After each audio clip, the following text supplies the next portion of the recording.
from the Ticats Audio Network, this is the CFL This Week with Bubba O'Neil. A worldwide star is set to shine at the Grey Cup Festival in Hamilton. Will taking time out hurt the chances of becoming a CFL MOP? Are they the same old Saskatchewan Roughriders? And who gets your nod in this week's showdown between the best from the West and the East? This is the CFL This Week, and you are tuned to the Top 3 Down podcast. Football, that's what we're talking about. Opinions, information, sometimes a little controversy from some of your top insiders, broadcasters, and columnists from all over the country. I'm Bubba O'Neil. Thank you so much for joining us as you do week after week. Joining me as what I also like to say as my co-hosts are these fellas right as you see. And when news breaks in the Canadian Football League, he's also providing coverage I see for the Buffalo Bills these days. From TSN, he's David Naylor. Appreciate you always checking in there, partner. Good to be here. His lengthy playing career spanned 2 markets, and of course, in the CFL, that's the number one place, obviously being Hamilton and Saskatchewan. Now he's breaking it down for the Ticats Audio Network. Andy Fantuz, always a pleasure to have you. It's an honor, Bubs. Thanks for having me. Right on. Hey, in addition to hosting his X and Argos podcast and writing for 3 Down Nation, he's lined up beside the likes of Mike Hogan on the Argos Game Day broadcast on TSN 1050. He's Ben Grant. Thanks for joining us, Ben. Anytime. I'm happy to be back. Right on.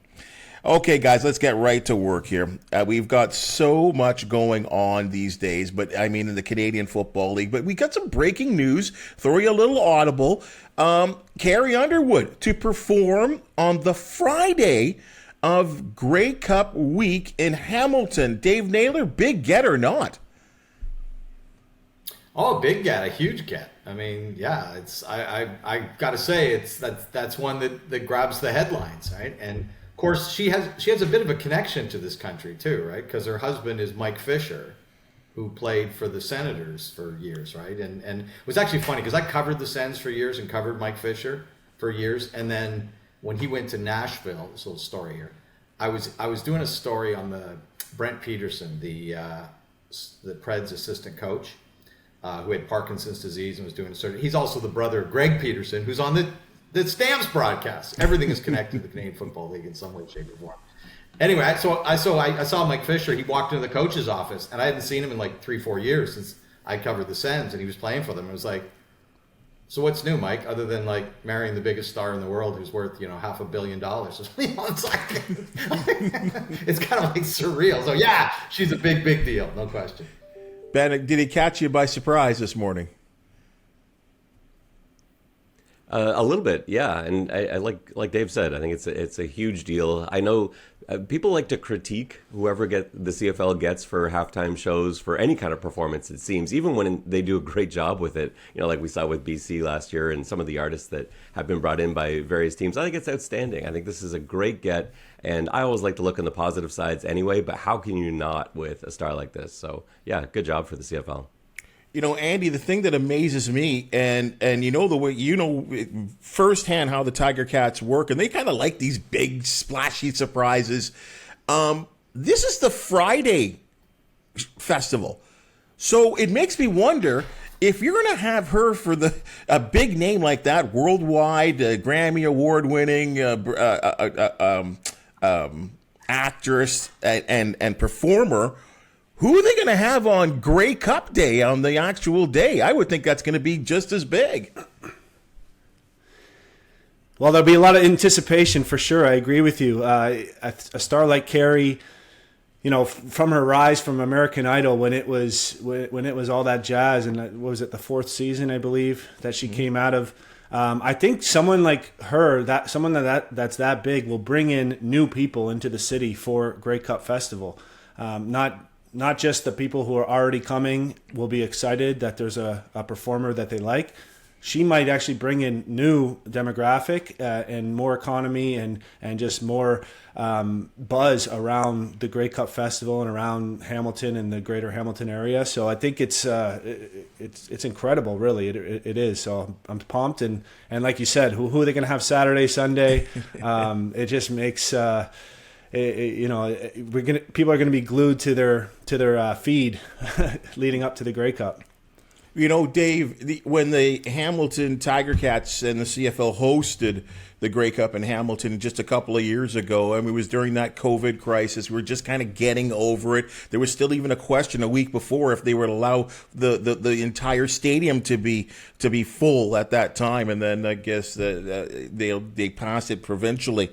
We dodged the bullet on that one. But we dodged a bullet on that one by about 72 hours, you may remember. Like, it was unbelievable that they got through the week without, like, we had a TSN kind of wrap party that extended into the basement of a hotel till about 5:30 in the morning. And I cannot believe that nobody came out of that thing with something, because I believe the Bombers' victory party, like, it sprouted there and they took it home. Right? Like, this is the story that's actually never been told, but I think it's understood that basically the Bombers got home from the Grey Cup and had a COVID explosion. And I mean, like that wave rolled in. I'm telling you, if the game was Monday or Tuesday, it may not have been played. That's how close that was. We came last time. Well, it really is. I mean, and really that game was without all the fanfare. It was kind of like a regular season game, kind of on steroids, because it was the Grey Cup. But I think the Tiger Cats have certainly proven that they've gone all out. I mean, they had massive plans for that Grey Cup, but couldn't do it. But I guess they're hitting everyone over the head, Dave, on this one. Yeah, I think that's part of it, right? Is the idea that it was, I call it kind of the excuse me Grey Cup, right? We're having a Grey Cup, but it's not, the Grey Cup in your face the way you know it. So, yeah, and look, I thought they did a really good job on the one 2 years ago. And I should mention, I have to get back to some people with the Ticats later today, because once again, the Grey Cup media party will be on the Wednesday night, and the Ticats did a stupendous, this is the easiest gig I have. I get to be the host of this party, and somebody else does all the work and pays for it. This was a model that Gary Lawless invented when he was here, and when he left, I took the torch from him. And so, yes, the media party will be on Wednesday night of Grey Cup week, as always. We expect that to be another high-level event as well, Bob. Because you got the name, Dave. You got the name. You're going to bring all the people in. That's why you're the host. That's all I got. The name and the face. Ben, everybody wants to be where you are. Always. You know what, though? There will always be criticism, guys. There will always be, and we've experienced this in the Canadian Football League. Anytime there's a big-name act that comes to this festival, Ben, there will be the argument that says, I can't believe that the act is not Canadian. Should it matter? Yeah, no, it shouldn't matter. Like, I think it's great when it is, but again, I'm looking at it from the positive side. And maybe the halftime performer will be Canadian. Maybe she's performing Friday because there's a scheduling conflict. Who knows what it's going to be? But yeah, we're used, covering this league. We're used to there being criticism for every decision made, even when they're clear winners. And yeah, just getting her on the Friday is a big winner. If they get a Canadian halftime show, terrific. If not, that's fine too.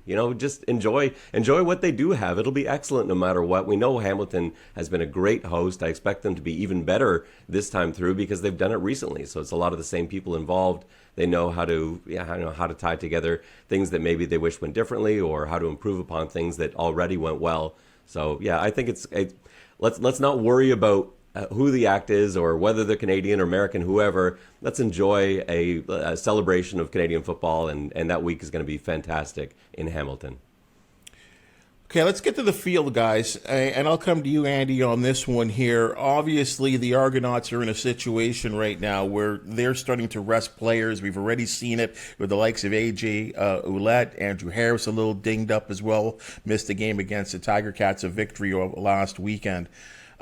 Chad Kelly is in a situation where he is a definite contender for most outstanding player. I mean, you could argue against who he's going up against. Obviously, Zach Caleros, a two-time winner.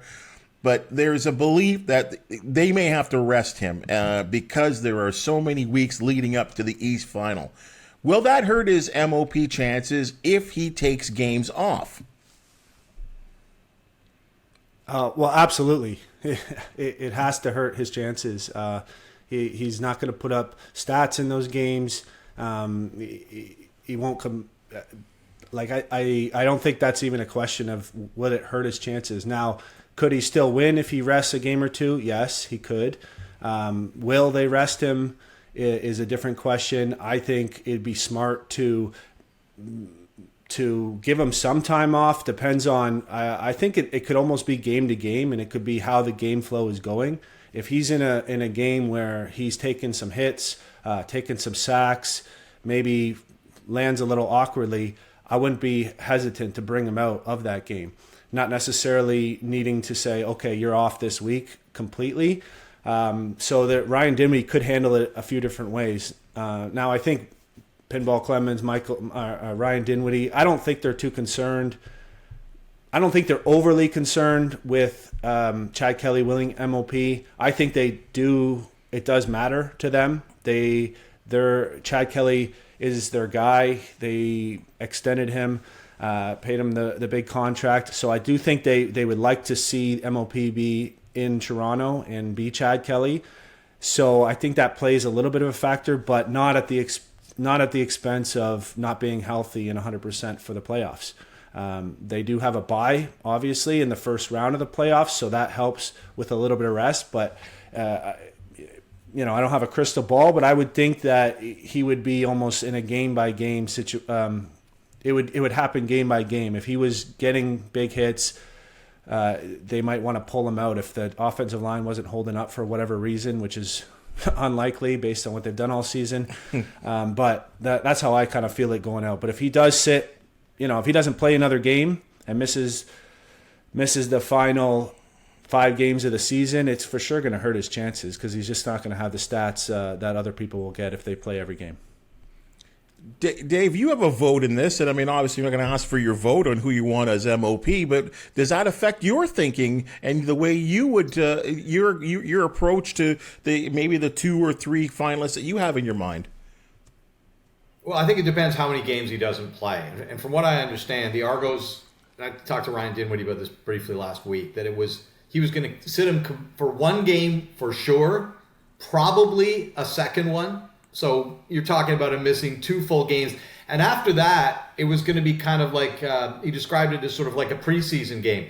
And it could be one of 2 things. One, like Andy described, hey, if you see him, that they've got a protection issue, you're not going to let Chad Kelly play in a meaningless game where they've got a protection issue and he's going to take blindside hits and ruin your season. That's one. But the other one would be if he goes in there, like in a preseason game, sometimes you put your guy in, and if he runs 3 straight series, you get him out because you've seen that he's on, he's locked in, he's dialed in, he doesn't need to work any. It could be that kind of thing where Chad goes in and bang, it's touchdown, field goal, touchdown, and Ryan just says middle of the second quarter, okay, I've seen enough. I've seen that my guy's locked in. He doesn't need to play the last 2.5 quarters of this to show me anything else. So there's some different scenarios that Chad could come out of game. For me as a voter, again, barring the missing 5 games or 6 games scenario, which I don't think we're going to see, it would be just basically judging the respective players on the meaningful football that they played. And if Chad Kelly played 15 meaningful games and Zach Collaros played, he can't play 18 because he's already missed 1, plays 17, so there's not going to be enough of a gap really to swing it for me. I'm just going to look at it overall on performance, and I don't think this would affect my mind if he misses a couple of games. Ben, you're at Argos practice. You've seen every snap that Chad Kelly's taken this season. What do you do with him? And I'm sure he wants to win awards. It may even be, I can't quote this, but MOP might even be in his contract as a little bonus. Yeah, I think it is. And if it were me, I would sit him as much as I could without risking getting him rusty. I think it's going to be like Dave said. I expect him to sit 2 games. I think that's going to be the formula. Because the problem is, it's not just about him too. You got to consider the offensive line. Those are guys that they want to get rest as well. Those are guys that deserve rest. They're trying to rotate players through instead of Chad is not going to be in a game without his starting offensive line, right? Exactly. So you can't like, okay, we'll rest the line, but Chad will play. So if you want to get the line rest, it means you're getting Chad rest as well. And I think those guys need a couple of games too. They're, Isaiah Cage, he's banged up left tackle. The rest of the line has been pretty healthy. but it's a long grinding season for those guys. And so healthy is sort of with air quotes, because they can't be feeling 100%. Those guys need some rest. Chad needs some rest. And at the end of the day, it's, as an organization, it's not about winning most outstanding player. It's about winning Grey Cups, and they've got this luxury. It's almost too much of a luxury. 6 games it's a lot to have a third of your season that doesn't matter in the standings is not normal. But they've got to take advantage of that and use this time to get guys healthy. And if it means guys miss out on awards, well, that's what it means. You sacrifice that for putting yourself in the best possible position to win a Grey Cup. And so I think Chad will probably rest. And I do think it will affect him. And I do think it's not like he's going up against nobody else. Like Zach Collaros has outstanding numbers. It's possible Collaros would win the award even if they all played the remaining games anyway. True. So, that's, I don't think it's something they can think about. They've got to focus on doing what's best for the team to win a Grey Cup. Okay, that's all fun and dandy, but let me get the player's perspective from Andy here. You're having a great season like he is having right now. And again, the caveat of just, hey, being the MOP, that's a big deal, I'm sure. And again, even with your contract, I mean, and especially if you're feeling like you're in a groove and you've been playing well all season long. Andy, how hard is that for you to accept being benched, in a sense, for rest? Well, I think team always is going to come first in this kind of scenario. And he came in at the end of the Grey Cup last year and sort of helped them, lead them to victory, and to come back as the starter with a lot of uncertainty around how you're going to play, how it's going to go 12-1, and if he was to rest this game, for instance, to sit out and then be healthy and come back and win another Grey Cup, that would be far more important than patting my stats for a chance to win MOP. He's got a lot of years, potential years to play in this league and win that award or get some personal achievements. But I think team is always going to come first, and I'm sure him and Ryan Dinwiddie are making this decision. They're probably making it together. Now, ultimately, it is the coach's decision, but I'm sure they're talking back and forth and on the same wavelength in this case. Yeah, let's not forget too about getting Cameron Dukes and Brian Scott some time. Like, that's almost as important. We saw what happened with Toronto in the Grey Cup last year. McLeod Bethel-Thompson gets hurt in the second half. Chad Kelly needs to come in. Chad Kelly had at least had one full game. He hadn't had much playing time otherwise last season. A few snaps here, a few snaps there.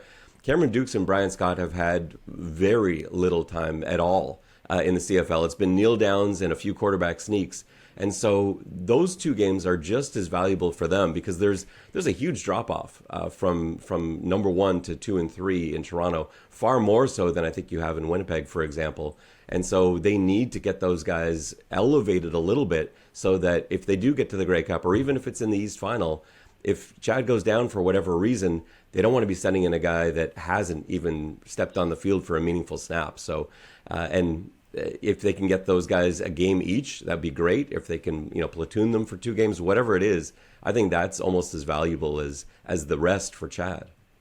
And fair to say, Dave, that when Dukes did come in that game in Calgary, that's the game they lost, and he didn't play well. No, he didn't, and we don't even have anything to measure it against because we've never seen Cameron Dukes other than in a preseason game. I mean, the Argos have the weirdest quarterback room for a reigning Grey Cup champion. Like, they had combined one start at the start of the season. One Chad Kelly start in week 21 last year. That's it. And that, we talked about that a little bit early in the season, about the lack of depth in the quarterback room. And then when Chad went off and all the attention's on him and what he's doing week to week, we kind of all forgot about that, right? And then he gets hurt against Calgary and he's like, oh, what about the backup situation, right? Like, all of a sudden that got moved to the front. But, to Ben's point, it would take one hit in an Eastern Final to make that the number one story again, right? It's sort of the thing we don't talk about until we talk about it. So, look, I don't think you'd have to be a genius to think that if Chad Kelly gets hurt like this week against Winnipeg and is somehow going to be out for an extended period, whose end of his season comes, how fast would the Argos be on the phone to McLeod Bethel-Thompson? Like, got to be real quick. As we say sometimes, don't ignore the obvious, right? Like that would have to happen, you would think. So I think if there was an injury that happened out of, where there's time to make a roster move, they maybe do have a plan B that they probably aren't talking about. But if it's in game, there's no plan B. So I think Ben's point is really well taken. I found this really interesting that following their 36-28 loss to the Ottawa Red Blacks, Roughriders head coach Craig Dickinson told his fan base, and I'm sure any coach would say this to an extent, but it's how he said it. Stick with us. It's a different vibe this year. Ben, do you feel like anything's different with the Roughriders compared to what we saw last year? It's hard for me to say, not being around the team day to day, not seeing them. Like I get a sense of the Argos vibe from practice, from talking to the guys, and I don't have that with Saskatchewan. But what I will say is they're in a situation that no football team wants to be in. They planned to start the season with Trevor Harris. He was their guy. And don't forget, Jake Dolegala wasn't even on the depth chart week 1. He was the 4th string quarterback. It's, they with Mason Fine and Shea Patterson, Trevor Harris, this is plan D right now, and they're in a playoff position. I think they've actually done very well considering all the things that have been thrown at them. You look at the top 4 teams, I think we can safely say Toronto, Winnipeg, BC are the top 3 somewhere, whatever order you want to put them in. And I think Montreal has probably made a pretty good case for 4. Those are 4 teams that have had the starting quarterback they planned to have week 1. Everyone else, Calgary being the odd exception, is on their 3rd quarterback, if not 4th. And so to look around at the Roughriders and say, well, this, what's their identity? What's the mood of this team? They're with their 4th string quarterback and they're sitting in a playoff spot. They've beaten the Winnipeg Blue Bombers at home in a huge, huge win. They're getting way more out of Jake Dolegala than anyone was able to in Cincinnati, Green Bay, New England. Kelly Jeffrey, I think, has done an outstanding job. I'm a big fan of his. And so I'm willing to take them at their word, and I'm willing to wait it out. I don't think you can judge Saskatchewan. I don't think you can judge any team that has had to endure the situation at quarterback that Saskatchewan has. So I'll take Craig Dickinson at his word that it is different, and I think you've got to give them time and see what happens in that quarterback room going forward. Andy, no doubt it was a tire fire last year what happened, the way they started the season and the way I think they were 4-0 out of the gate and they just fell apart and didn't even make the playoffs while hosting the Grey Cup at that as well. Do you feel like this is a team that's a little bit more competitive? It's hard to say more competitive. I agree with Ben. There's certainly 2 tiers in the league right now. And after those top 3 teams, I would put every other team in the same tier. That anyone could beat anyone, and the teams that make the playoffs, and it looks like Saskatchewan is likely to make the playoffs. They could surprise a team. They could beat Winnipeg again like they did, but they also got blown out in one of the most lopsided games in the history of the league.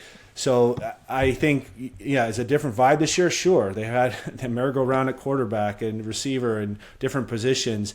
Hard to have growth without that consistency in your lineup. But I think it's one of those sort of play on words, I guess, to keep the fans engaged more than anything. If I'm going to be honest, it's just stick with us. We got a chance. Yeah, you do. So do 3 other teams that are going to make the playoffs, but it's a lot less likely than the top 3 teams of actually getting to the Grey Cup and winning it. Dave, did you get that sense too? Well, I mean, I kind of go on with what Ben said about my overall season expectations for Saskatchewan. When you kind of throw everything that they've dealt with into the pile, I think they've kind of achieved about what I would have expected. I think the game against Ottawa may have been a bit of a confidence shaker because I think Saskatchewan lost that game as much as Ottawa won it. I mean, it was turnovers and penalties, right? And those are, as often talk about in football, you got 2 opponents in every game, the other team and yourself. And sometimes you get beat by the other team, and sometimes you get beat by yourself. And I would put that game into a category where I think you would very legitimately make the argument that Saskatchewan beat itself. It's turnovers and penalties that dominated that game. And those are things that can shake confidence in a fan base, right? When they see those kind of things, because it's like, well, it doesn't matter who we play. if we go out and take that many penalties, turn the ball over that often, we're not going to win. So I don't know if that's specifically what Craig was addressing, but that would be like red flag territory for where this team. And I think what he's also probably trying to guard against is this sense last year that the season slipped away on them, right? As the further they got down the September-October road, it was just, when can we get this thing over? You have the loss of faith in the quarterback, and everybody knows that there's change coming, and we're just trying to get to the end of the year. I think it's probably that feeling he's trying to keep at bay, right? That here we go again feeling, because when you put the loss in the Banjo Bowl, up against blowing a fourth quarter lead against Edmonton, up against beating yourself with penalties and turnovers in Saskatchewan, or in Ottawa, excuse me, it has been a bit of a, excuse the pun, a rough ride the past 3 games for Saskatchewan. So the direction of things is not necessarily inspiring confidence, I would say.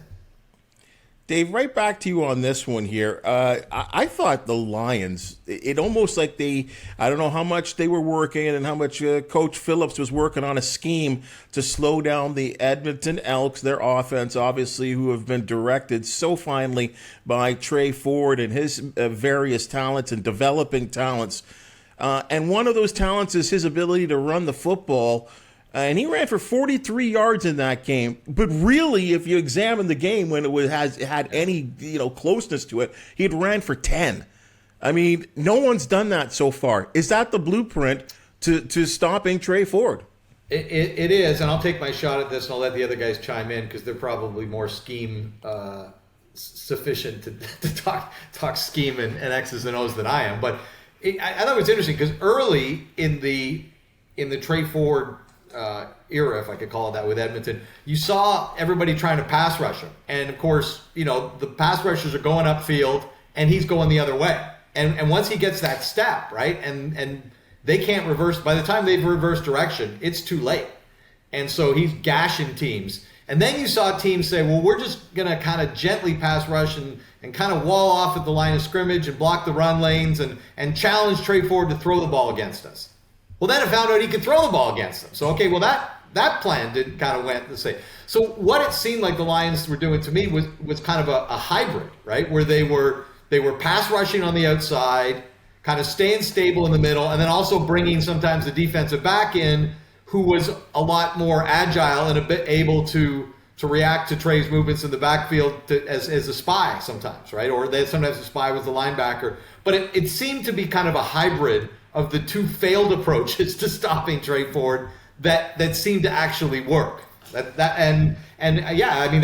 We always see this, right? Whenever we see especially a player who, 1, not very much film on, and 2, has a unique skill set. And Trey Ford absolutely fit those 2 things. And so you get this body of work starting to emerge, and you just know after every game that every DC in the league is going to work and trying to figure this out and figure out the key. So now, hey, everybody's going to study what BC did. And Edmonton's going to have to say, okay, what do we do if we see this from every team going forward? So this is the chess game playing out before our eyes. Andy, is this kind of what you want to do on defense, or at least I can think about, I'm just off the top of my head, some running quarterbacks over the years, Nealon Green, Kevin Glenn in his younger days, Dunnigan early in his years, he used to run all over the place. Is it saying to yourself defensively that, you know what, we do want to make him a pocket passer, and let's be burned that way if we're going to be burned by this guy? Well, I think he's shown that he can throw the ball from the pocket, but he has that skill set, like Dave said, that it is unique, and that's the beauty of football. It's the journey of a season, a journey of someone's career. It's all about adaptation, and football is all about a game of repeating, recycling plays, trying to mimic what other teams do that are successful. So once something has been successful, teams are going to try to repeat it.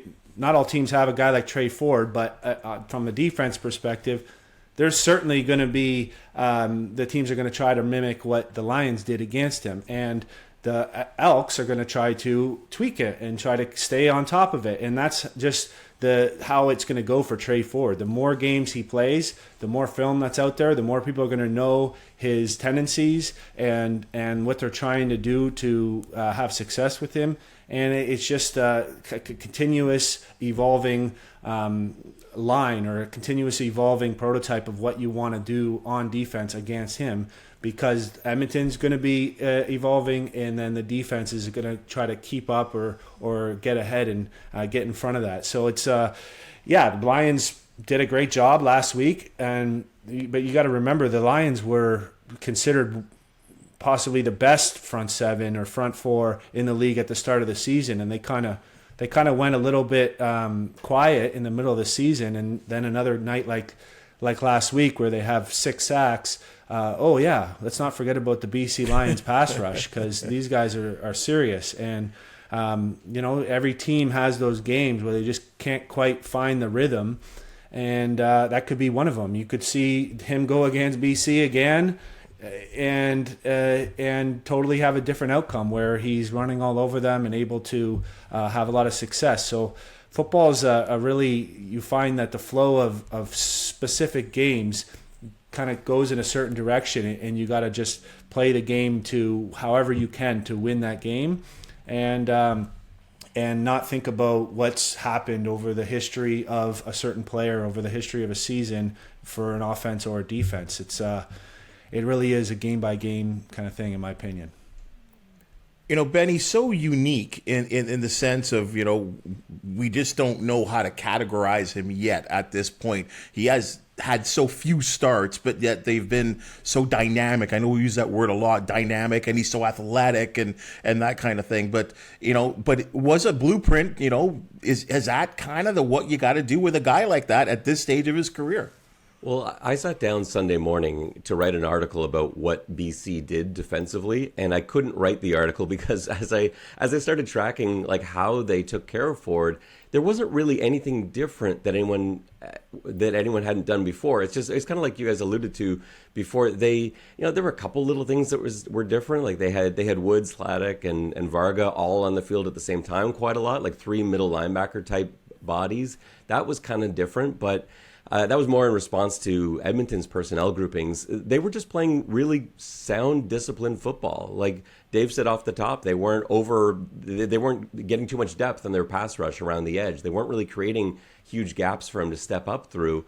The defense is also really good. Like the corners are pretty locked down. They've got a really nice secondary, and they were generating a lot of pressure up front without getting out of their lanes, without losing position. I think part of this is on Ford too. Not that I want to blame him for this, but he had some opportunities. There were a few plays where he could have, and I think in previous games he might have taken off and gotten a few yards where he did break contain or where he did slip up through the B gap and then look to pass and wasn't able to connect. So I think there were some things there. That's probably what he'll see on film this week, is he'll see some of the opportunities where he'll look at it and say, you know what, I probably should have run here, or I could have really challenged the corner to step up here and gone over the top, or whatever it is. But yeah, in terms of what BC did, I think it's going to be hard to duplicate. Essentially, you've got to play really good disciplined football. There's no magic that they came out with. There was no magical scheme that everyone's now going to be able to suddenly run, and Edmonton will no longer be successful. Well, the other part of everything you see that is some of it is scheme, some of it is personnel, right? And I think one of the things about BC's front, they're a little undersized compared to some teams in the league, which in some matchups could be a bad thing. But when you're trying to when you're trying to contain and get in the lanes and keep Trey Ford contained, those became advantages. So not everybody is going to have the same personnel to try and do it the way BC did it, against them. One thing that was kind of neat was they did sort of like almost like a foosball spy. Like if you the guys on the foosball that go together, they're always so they would do that with their linebackers. A couple of plays, they didn't run it a lot, but those guys at depth would be kind of mirroring and keeping him inside the two of them, and they were able to close if he tried to step up. And that was a little different. But again, it wasn't like they were running that every play. It was just a couple times that stuck out. But yeah, like Dave said, like you guys have all said, this is. It's all well and good to watch the tape and say, well, let's just do that. But yeah, if you don't have those bodies, and BC does have a really good, probably a very underrated defense now. They were supposed to be great this year. We kind of forgot about that in the early stages of the season. But yeah, they looked really good. Each each of their defenders playing a solid, disciplined football game against Edmonton. Andy, is it important for Trey? I mean, because he's going to hear, get the accolades, but there's also going to be criticism, and there's going to be people like, here us in the media that say, he's got to be a better passer. Is it important for him to continue to develop his game? No doubt, but to kind of, lock out the noise? Yeah, certainly. I think all players are pretty good at locking out the outside noise and just focusing on what's happening inside the organization. You're gonna watch that film, like Ben said, and you're gonna learn a lot from that. And maybe that was a game where he was trying to be a more pocket passer. Maybe that's what him and his coaches were talking about. Like, let's work on this right now. And that could change this coming week and the weeks to come. So it'll be, it's a blend of, you're kind of working on the whole package, but you're also trying to win football games at the same time. So you got to be careful of taking too many hits. You got to be careful of not using your skill set to create enough yards on the ground with your legs. So it's a balance there that he's going to learn from each and every week by watching the film, by talking to his coaches, and just figuring out what's going to work best for that team to be successful. I think Andy, Ben, myself, we're more so fans. So this really affects Dave, I think, a little bit more because he spends so much time on that TSN panel. There's been sort of 3 looks at it this year in terms of scheduling on a week-by-week basis. We've seen one game on Friday and then a triple header on Saturday. And then there's 2 on Friday and 2 on Saturday, 2 on Friday. And then early in the year, we saw a game each day, from Thursday to Sunday. Dave, what do you think is the best way to approach a weekly schedule for the Canadian Football League? Well, I think we found something this year with Sunday nights. And I had an instinct that I thought that was going to work. When the schedule first came out, it just jumped out at me and said, holy smokes, we're playing Sunday 10 of the first 12 weeks. Like, we never play Sunday, right? Like, basically the only Sunday games in the whole schedule before this year were in Montreal in the fall because they can't use McGill on Saturday because it's university activities. And part of that was done to accommodate American television, I believe. Like, American TV wanted you notice those Sunday games were always 7 Eastern. No matter where they were played, they were always 7 Eastern. That was just to give you a consistent time for American TV. But I think they stumbled into something that worked out pretty well for Canadian TV and Canadian viewers in general as well. Now, that's going to lead to the discussion, can you push that beyond Labor Day? I would not do that. Like, I would take a knee and concede Sunday night to the National Football League. It's not just the most popular NFL game on the schedule. It's the number 1 show in television. Period. Ratings-wise, is Sunday Night Football, NFL. So, whether it was a football game and especially, that. So I would not push it beyond. And as you guys know, not my kind of decisions at TSN. I'll show up whenever they tell me. That's fine. No one asks me. But that's just for the purposes of our discussion today. I think the Sunday thing was marvelous, but I wouldn't push it. And I'm fine with the league being a Thursday, Friday, Saturday, Sunday league until Labor Day, and being a Friday, Saturday league after Labor Day. I think that works really well. Now, we're going to take another interesting step away from Sundays when we get to the playoffs this year, because as you guys are, I'm sure, aware, both the Eastern and Western finals and semifinals are on Saturdays. I think that's to try to play into the idea that, hey, we're a Friday, Saturday league from Labor Day on, right? And why wouldn't we try and just ingrain that a little more by playing our playoff games on Saturday? And we obviously don't. Going up against college football is a lot less than going up against NFL, because college football fandom in this country tends to be very spotty. NFL fandom in this country tends to be very solid. So I get the rationale. I think it's always the challenge is, when you change something, sometimes people, especially in the CFL, it seems, people don't always respond very favorably to it. We're a very traditional league in some ways, but right now I love the schedule Thursday through Sunday up to Labor Day, Fridays to Saturdays after that. So Dave likes a game each day for 4 straight days. What did you like so far? Because like I said, we've seen, again, one more time, one game a week from Thursday to Sunday, one on Friday, the triple header on Saturday, and then 2 Friday and 2 Saturday. What does appeal to you? Because you're a guy that's got 2 young children.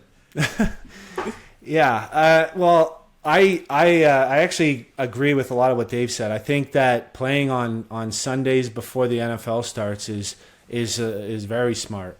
Both for the local town hosting the game and people want to attend the game, and for viewers on TV. You're going to get a much bigger market and much more audience playing on Sunday before the NFL starts. People want to go to the games. Even in Hamilton, you see the difference in, say, the tailgate, for instance, between a Friday game and a Saturday or Sunday game. It's just it's double. So I think people like that a lot more. Now, it'd be nice to maybe play a little earlier from that perspective, just so people can go home and not be worried about their Monday morning work day for the people attending. But I think overall you got to look at the audience and where the money's coming from, and I think that playing on Sunday is great before Labor Day.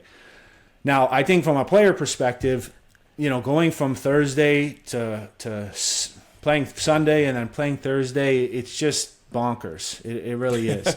I know that the NFL does that with one of their one game, so 2 teams do that each week, but they have so many teams that it really only happens once a season. If you're asking a team to play those short weeks 2 or 3 or 4 times a season, it's not fair to the bodies of the players and the routine of the organization. So I think having like the doubleheader Friday and Saturday is the best way to keep it fair and keep the player safety there, and have routines for these organizations to really grow, and it'd be the best for the product on the field. But you got to look at what you're going up against, and you're not going to win a battle against the NFL. So you got to cut out Sundays when NFL starts. And then, I agree with what you said about college, everything you said there. So, something they could try doing is maybe during the All-Star break of the baseball, which is the week after the July 4th weekend, you could try having like a CFL feature week or something like that, where you set it up in the schedule so players have enough rest before and after, but to have maybe weekday games throughout that week that are aired on ESPN or something like that. That could be an interesting way to create some new fans and some new people watching from the U.S. But you're gonna, it's always gonna be coming down to what the money is, and those primetime games are key.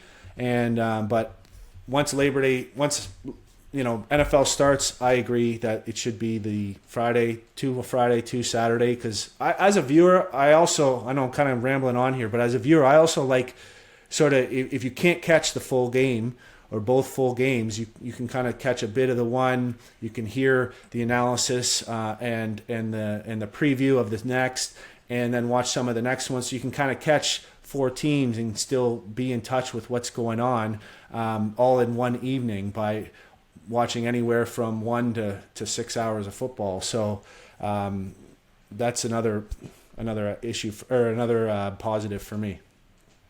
Ben, what do you think? I mean, I'll be honest with you. I love the 2 and 2. That's me. And Sunday was great. I mean, it was a lot of fun to have a game on Sunday. I know that there was a game on Sunday, but I kind of like the 2 and 2, the double headers. For everything that Andy said there too. Give me the double shot on Friday and Saturday. What do you think, Ben?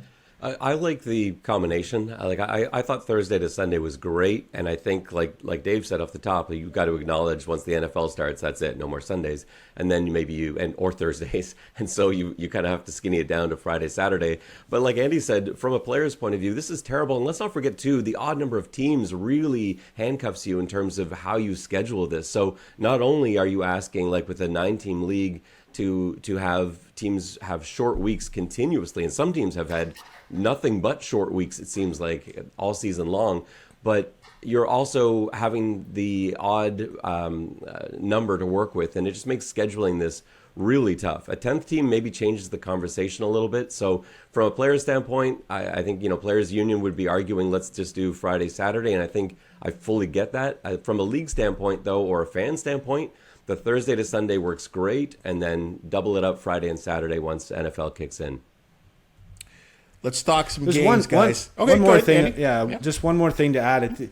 I heard a couple fans telling me that they didn't like how it was a Thursday, then a Sunday, then a Friday, because they couldn't schedule ahead, like last year. People that maybe travel from out of town or booking their work weeks, they want something consistent so they can plan for it if they're that diehard fan that's traveling into town to watch games. Now, I'm sure that's not a huge percentage of the ticket sales, but it's just something to consider as well, that people that want to plan for next year. I remember you talking about the Banjo Bowl at one point, and should they I forget what your question was, but flip the venues and play in Winnipeg on Labor Day, and then Regina. And most of the conversation was based around tradition, and but it's also, I think, that scheduling thing that people go to Winnipeg. They know when they're going to Winnipeg every year to go to that game, and same thing with Saskatchewan, for instance. Let's talk about the games, guys. I mean, there are some doozies this week. We'll start with you, Mr. Grant. The game of the week: Argonauts at Bombers, Roughriders at Lions, Alouettes at Red Blacks, Stampeders at Tiger Cats. And if you want to be a homer, go ahead. I actually, the game I'm most interested in is actually BC Saskatchewan, and I'll tell you why. I think, so the Argos Bombers makes the most sense to be the game of the week. I'm not sure how good a game that's going to be, to be honest. I know Toronto's going to try and win the game. They're going to, that's what they do. They're competitors too. They'll go out and try and win. They're going to try all week. The focus will be, let's go 1-0 this week, as it has been all season. But the way the Argos played last week against Hamilton, they were trying to win that game too, and they had one of their worst performances of the season. It's really hard when you're rotating pieces in and out. You've got new guys in different positions. Last week it was Rajay Johnson getting his first start in a pretty important spot in that inside slot position, the R position, for Chad Kelly, and those two really couldn't connect at all together. And that's going to be further rotated as well. Plus, you've got rotations defensively. That limits what Coach Mace can do. Plus, they're trying not to show anything. It was all vanilla last week. They ran base cover 2s, 3s, and 4s last week. Offensively, I don't think I saw a single new play or formation from last week. And so I don't know that you can beat Winnipeg if you're not willing to fully commit to the win. If Toronto came in, decided to go, we're going to dress everyone that can dress, and we're going to go all out to win, and that means scheming plays that we think specifically will beat Winnipeg, then yeah, I think this is going to be a fantastic game. I don't know that will happen this week, and if it were me, it wouldn't happen. If it were me, I'd do nothing but run 34 lead all day long, and out of like 15 different formations, so you could see how they react to it, and just use that as a data collecting exercise. But I don't think Dinwiddie's wired like that. I think he's going to give it an actual shot. I just think Winnipeg probably ends up running away with this because it's way more life or death for them. They've got BC right on their heels, and they can't afford to take a loss. And they're just two teams, and they're coming off a bye too, and a disappointing loss prior to that. So I'm not sure. Whereas with Saskatchewan, BC, that game's going to matter a lot. That is really going to impact things, not just for those two teams, but for the teams around them too. Dave, which games got you all jacked up? I listened to everything Ben said about from a coach's perspective, and I loved everything he said because it was good information, but I hated hearing it because he's right, and those of us kind of in the I guess the sport entertainment business, which I consider myself sort of a journalistic role in the sport entertainment business, we want to see best on best, and we haven't seen these teams play, and in fact, I'm doing some programming around that game. It's interesting that the Bombers in this era, and I'm going to say, kind of from 2019 on, have pretty much smoked everybody, right? There's been some exceptional games, like Hamilton's got them a couple times, but basically they've lined up and just crushed everybody. They're 3-3 against the Argos since 2019. One of those being the Grey Cup. One of those being in 2021, the only meaningful game they lost was to a Nick Arbuckle-led Argo team. Like, that's it. Other than that, it's a perfect season in games where they play their starters. So there's kind of a history here beyond the Grey Cup that I think is kind of interesting. It's too bad we're not going to have the Andrew Harris homecoming. Everything Ben said makes sense. I just hope he's dead wrong. I hope so too. I hope I'm wrong too, because I would love to watch a barn burner. Because I am really excited about this one. I think you can make a legitimate best on best argument on the quarterbacks. You can make a legitimate best on best argument on the running backs. You can make a legitimate best on best argument on the offensive lines, and even the defenses that are 1 and 2 in points allowed. So there's all kinds of storylines and matchups that go into this one. That one of the things that Farhan has used a line that I've borrowed a few times. That is that the Argos and Winnipeg are the only teams in the league that can beat people with their B games. Like when they're not at their best, they can still win. And to Ben's point, I think it's going to be challenging for the Argos to do that with their B game against Winnipeg, as long as they bring their A. Because the one thing about Winnipeg this year is they have been, for a really, really good team, they've been a high variance team. Like their high side is higher than anybody else's. You watch them blow out, the Bombers on Banjo Bowl. You're not going to see a more perfect effort on both sides of the ball this season. You look at what they did in the rematch against BC. I mean, there's a Montreal game in there. Their high side is high, but they've coughed up some stinkers. That's the interesting thing about this Bomber team to me is there's way more variance in what they will do on a given day than we saw in 2019, 21, or 22. And the Argos, it's a tighter range.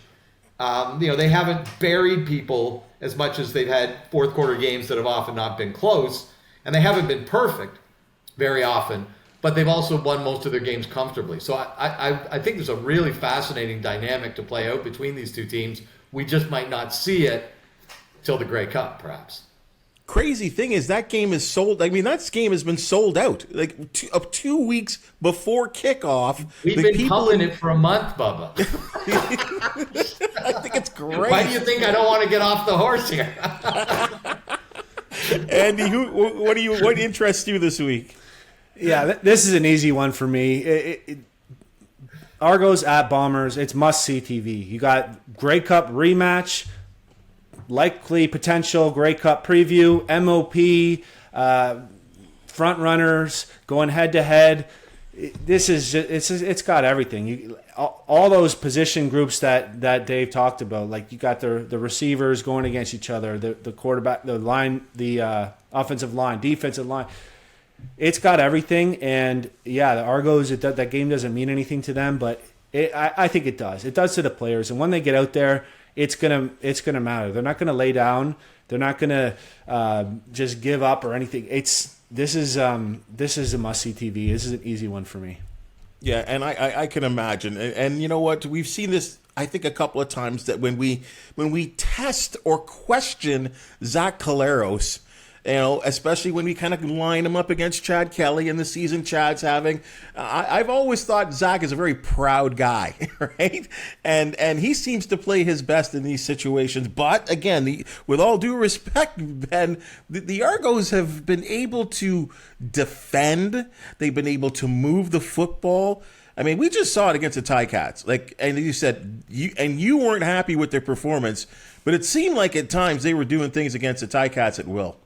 Yeah, and that's the thing. They're a really good football team. Like Toronto is a highly gifted football team. They don't really have a lot of holes. Now, there's some holes they're starting to develop with injury and with rest, but as a team, they're extremely solid. And I think the defense is better than their yards against number looks because they do sort of embrace that bend but don't break philosophy a lot. And they also are a team that kind of plays for two quarters. They play for the first and the fourth. They're excellent in the first and fourth quarter. They go to sleep a little bit in the second and third. It doesn't really matter. It hasn't really mattered. And yeah, they were sort of sleepwalking their way to a 15-point win over Hamilton, despite the fact that Hamilton needed that game desperately and Toronto didn't need that game at all. So they can do that.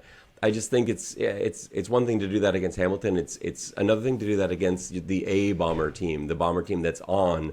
And with IG Field being sold out, with everyone hyping this game up, with the comparisons like you've said, I think it's going to be tough. But who knows? There were a few games this year that I thought Toronto might have their hands full, and they ended up looking excellent at every occasion, and they've shown they can fight back and come from behind like they did in Montreal a few weeks ago. So, and like Andy said too, once the players get on the field, once the coaches too, like Coach Dinwiddie's an intense guy. Once, no matter what his game plan is, when he gets out on the field and the whistles are going and the ball's flying through the air, they're going to give everything they've got. I'm not sure it will be enough given the sort of the governor that has been placed on what they will allow. Guys, I know obviously this is the CFL this week, and every once in a while we'll dabble into something that might be just outside the realm of the Canadian Football League. And I think this does have some kind of tie-in. I think we're all fans of football in this country, and I feel like this has got to be discussed, or someone's got to talk about it. York University, the Lions, and the University of Toronto, they were outscored 134-14 last week. They're a combined 0-10 right now, and I could almost take those same numbers at this point of the season and mirror that to what we saw last year as well, too, and maybe even the year before that. Dave Naylor, is this hurting U Sports football and whatever ground they're trying to reach within the public that's trying to engulf sports and enjoy sports? They're trying to sell this, the OUA, but these two teams and football programs are struggling and have been doing so for a long time. Yeah, a long time is the point. My line I always say about York is I can't think of a team that's won fewer games and produced more good pro players. Like, it's unreal. Like, you can do a list of the last 20 years. I give you a dozen really, really good CFL players that have come out of York. And yet, and consistently, like every 2 or 3 years, there's a stud or two that come out. I mean, I just go on and on. Andre Dury, Ricky Foley. There's guys in the league now. There's been so many good players that come out of that program. I'm not close enough to understand why these two teams have struggled. I wrote a U Sport column in the Globe and Mail 30 years ago, and this was an issue. Like 30 years ago. It's part of my, I used to have a bit of a premise that Toronto was the toughest football market in the world, right? York and U of T sucked. The Argos couldn't draw any fans. The NFL series flopped here, and they had a college bowl game here that after 3 years they yanked out. Like, what other city? Right. What other city in North America has this much trouble staging successful football? Thank goodness the Argos have had an uptick and the fans are kind of following, but I think it does kind of unfortunately play into this sort of notion that Toronto's not really a football town. It's just one more thing that kind of goes onto the pile of things football-wise that don't really take off here. So that's kind of, I'm giving you sort of a 5,000-foot view of it, in the bigger picture of Toronto football. It just, there are a lot of good players that come out of this city. Most of the good players come out of this city now come from other parts of the GTA, not Toronto proper. Because of what's happened to football in this market, but I'd love to see, that element of ours just be a little more competitive. Because as you say, it's not like we're doing this conversation at a rare dip for these programs. It just feels like this is endless. Ben, it's crazy to me. I mean, let's just roughly say Toronto's got 5 million people. I mean, is there not? I mean, the amount of kids that we're putting in other sports, in hockey, obviously, basketball is on the rise incredibly. I mean, especially coming out of Brampton, like the U of T varsity Blues and the York Lions can't attract or recruit kids that want to play football. I mean, out of the city, like it's surprising to me that they can't correct this or turn the corner. I mean, look at Windsor. I mean, Windsor have been doormats for years, and now they're 5-0. They've got a program running there, and it's been steadily improving. For sure. And it's a tough fight. And like Dave said, it's been going on forever. You go back to, like Dave's talking about 30 years ago, there were 7 players at their first day of spring camp in 1993. Like, this is not a new problem. This has been going on for a long, long time. And both York and U of T went through those horrendous losing streaks. Basically, the only game that either team had a chance at for a long period of time was against each other. And but even when the teams were succeeding, because there have been some good York teams and certainly some good U of T teams in recent years. Well, recent's maybe not the right word, but in the last couple of decades, and that really hasn't been noticed either. I've coached high school football for 20 years, and I've had players go to all OUA teams, and I haven't had a lot of people excited about going to York or U of T. That's never the first choice, even though they're from the GTA, they're certainly closer. They want to go to Western and Queens and Mac and the teams that have shown success, because it's just really hard to recruit. Plus, there's sort of commuter schools as well. You don't have the same sort of campus vibe that you do at these other places. You go on visits to these schools. It's a really hard sell, even with some of the facilities that York now has. You look at what compared to like what Guelph has, though, and it's night and day. So it's a tough thing, but I don't think it's just football. There's some great OUA hockey going on. Like York's had some fantastic OUA hockey, and it's not like they're packing stadiums or they're being talked about in the city either. So I don't think it's necessarily that Toronto's not a good football city, and it may not be, but there's a lot of things Toronto's not great at supporting, even hockey at the university level. When, Canadians love hockey, Toronto loves hockey, not necessarily at the university level. You'll find a lot more crowded barns in other cities than you will at York, U of T, etc. Andy, when you were running down and outs at Western, what was it like at U of T and in York? Were they struggling at that time too? Yes. Yeah, they were. I think I don't remember every score against U of T, but I know one game was 70-1, one was 77-0 or something like it was. Yeah, it's not much different, and it is really unfortunate.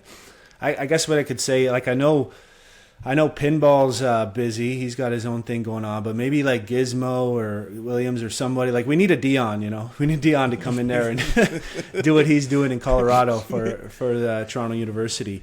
Some character from the CFL.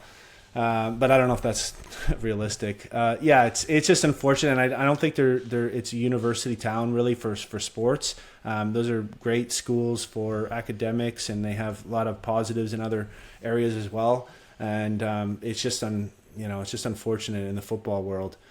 But the good thing with the OUA, I guess, is that the rest of the league is becoming a lot more close and a lot more parity. So there's still some exciting football, and it looked for a few years like Western was just going to win every year, but now there's some other teams in the conversation that can beat them. So it's going to be exciting down to the finish, but unfortunately the Toronto teams are not going to be part of that playoff race.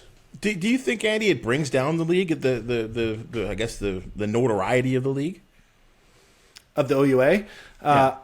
Or the U Sports? No, not necessarily, because I think having better programs surrounding them is that's what people are going to focus on. It does really hurt the recruiting, and the gap may only get bigger, unfortunately.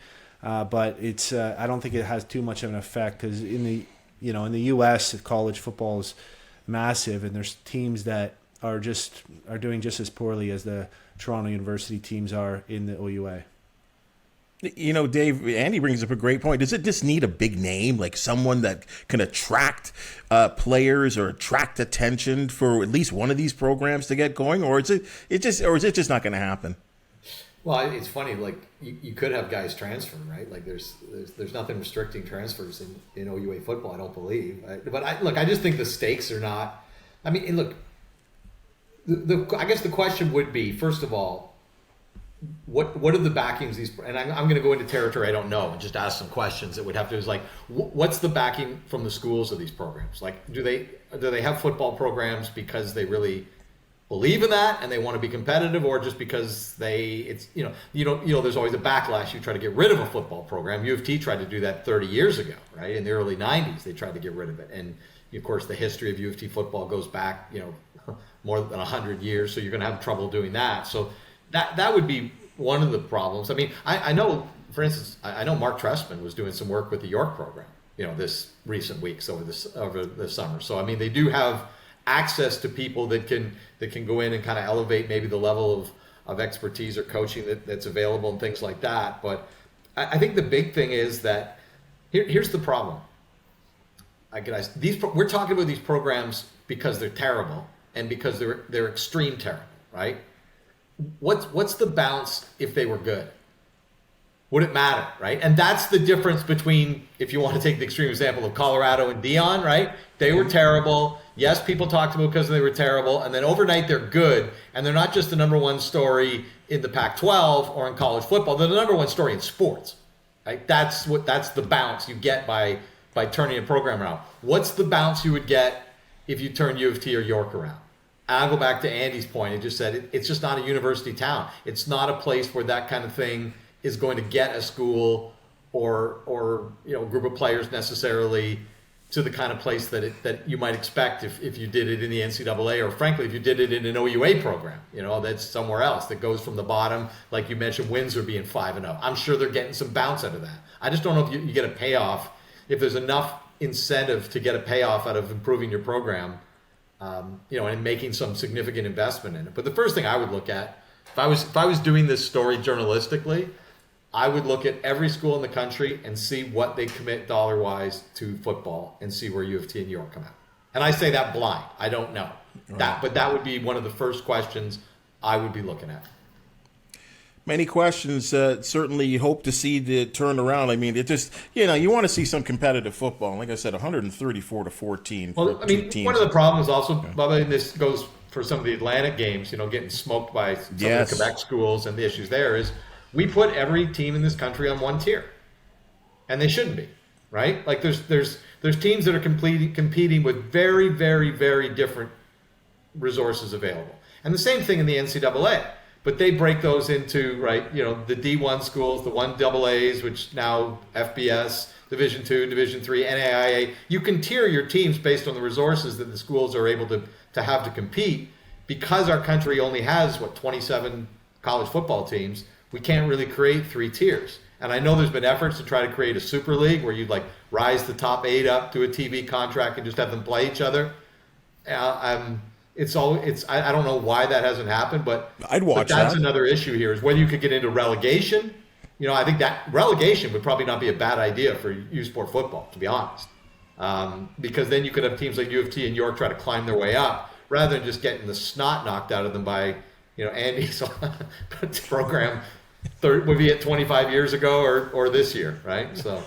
And the funny thing is, Andy, as you well know, the guy that runs that program, Greg Marshall, he doesn't take his foot off the gas. Yeah, well, it's hard to. Players aren't just going to stop playing, and if the line of scrimmage is just being moved play after play after play, it doesn't matter what running back you put in there, what quarterback, you're going to have success. And no offensive lineman, even if it is the B guys or the C guys, they're if they can still physically push somebody, then they're just gonna be able to have success. And it's kind of like men playing against boys almost. It's maybe not that, but I think that relegation thing is a great idea. I think that's very intriguing. I do like that, and Ben, because it's Dave kind of touched on it there for a second. The crazy thing is, it's somewhere along the line in the national semifinal, there will be a team from the West or a team from the OUA that's going to go out west to one of the smaller schools, and a lot of times you go out east, and it's a bloodbath. It's for a national semifinal, not the quality of the game that I think you want to sell, especially when over the last couple of years these games have been on national TV. Yeah, and those are the things that I think aren't good for U Sports, like more so than how York or U of T is doing week to week. I think when you get into playoffs and now you've got these blowouts, and we've seen that a few times, not every year, but yeah, you'll sometimes see those cross-country games where there's a 50-point margin or something close to that, and that hurts U Sports. And so, yeah, I'm in favor of the tier thing. And just to add on to what Andy was saying too about some of the problems once you get second and third strings and Greg Marshall and so forth. It's not that that Western's trying to run up the score in those cases. It's that it's almost worse when the second, third string guys get in there because they never get to play, and they're excellent football players who could start for any other school, and they've got one game to put on tape here, and so they bring it even more than the first string guys were bringing it. So when it's like 40-0, now you're in trouble because now the second and thirds are coming in. You better watch out because they're going to be lights out for the rest of this game. If you're looking at football in Canada, though, the problem is it's so big. Canada geographically, even OUA, it's just so big. So you're talking about the dollars. How is York going to fly out to the East Coast and play that team multiple times a year, or vice versa? It's just the money's not there. In like English soccer, there's how many divisions, but you can drive to every stadium. There's a bus. You don't need to fly around, and so it's just so much more realistic to have that kind of system. Even when I was playing 25 years ago, you're often going up, driving 6-7 hours, sometimes same day, and playing a football game.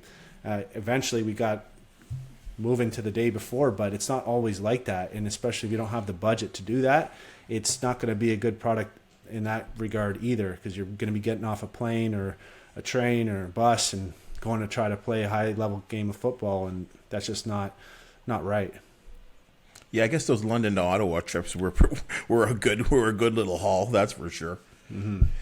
All right, guys, a fantastic discussion. CFL, U Sports, we talked about it all, and you guys have been fantastic. We certainly love your opinions, the way you look at things, and of course, we got some real good games to chat about next week. As always, as I like to do, an opportunity, obviously, the people in the CFL this week that love this podcast sometimes like to lash out at our co-host. Ben Grant, if someone has to say anything to you, especially if it's Argo related, how can they contact you? The easiest way is on Twitter, at Ben_Grant. It's probably the best way to yell at me and complain about things I say. And of course, you can check out any of my stuff at X's and Argos or 3 Down Nation as well. Andy, where can they contact you? Instagram is Fantuz, and on Twitter or X, it's Andy Fantuz. Are we calling it X or Twitter? I'm still calling it Twitter. Dave, I don't know about you. But I'm still going Twitter as well, at TSN Dave Naylor, at TSN Dave Naylor on Twitter. Thank you so much, guys. Hey, guys, and remember, folks, guys and girls, obviously, as we saw here at the University of Manitoba this week, a fantastic story coming out of there in terms of females really doing well in football. But, hey, if anyone wants to contact us, you know where to find us on the Ticats Audio Network. We're available here on the CFL This Week once a week, and again on the Ticats Audio Network. All kinds of fantastic programming, including the games, game of the week, and our lead up with game day, and all the tremendous hosts like we have with Andy Fantuz. So again, folks, this is the CFL This Week once every week. Why don't you join us? Like, subscribe, 5-star rating. We do appreciate it. Enjoy the football this week. I'm your host, Bubba O'Neil, and we'll see you next week.